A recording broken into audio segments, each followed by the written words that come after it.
नमस्कार बंधुरा आरो एकटी नतून भिडियोते आपनादेर सबाइके स्वागत।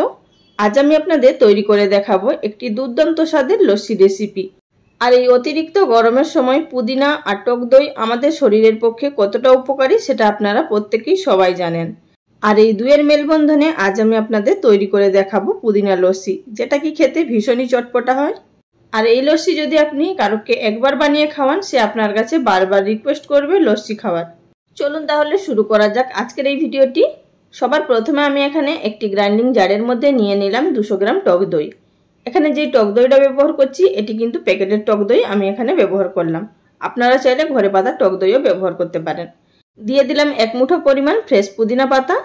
আর আমি এখানে যে উপকরণগুলো ব্যবহার করছি 2 গ্লাস লস্যির জন্য ব্যবহার করছি। আপনারা যদি কম বেশি করেন সেক্ষেত্রে বাড়িয়ে কমিয়ে নেবেন। দিয়ে দিলাম এর মধ্যে 1/2 ইঞ্চি আদা 2 টুকরো করে, আর দিলাম এখানে 2টো কাঁচা লঙ্কা। দিয়ে দিচ্ছি নুন, এখানে কিন্তু 2 ধরনের নুন ব্যবহার করছি, 1/2 টিস্পুন বিট নুন এবং 1/2 টিস্পুন পরিমাণ সাদা নুন। নুনটা আপনাদের স্বাদ বুঝে অবশ্যই ব্যবহার করবেন। আর দিলাম এর মধ্যে 1 টেবিল চামচ পরিমাণ চিনি। যদি মিষ্টি খেতে আর একটু বেশি পছন্দ করেন সেক্ষেত্রে চিনির পরিমাণটা বাড়িয়ে দেবেন, তবে কিন্তু এই লস্যিটা খুব বেশি মিষ্টি হবে না।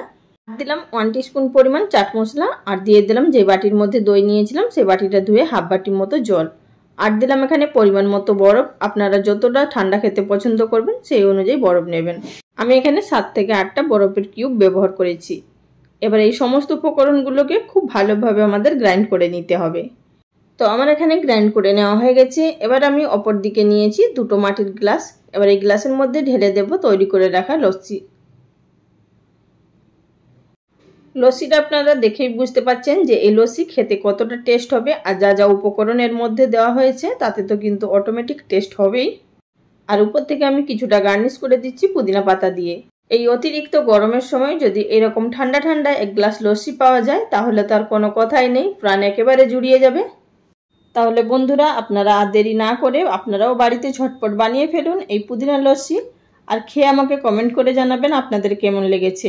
আমি আপনাদের কথা দিচ্ছি বন্ধুরা, এই পুদিনা লস্যি যদি একবার খান এর স্বাদ কিন্তু কোনোদিনও ভুলতে পারবেন না।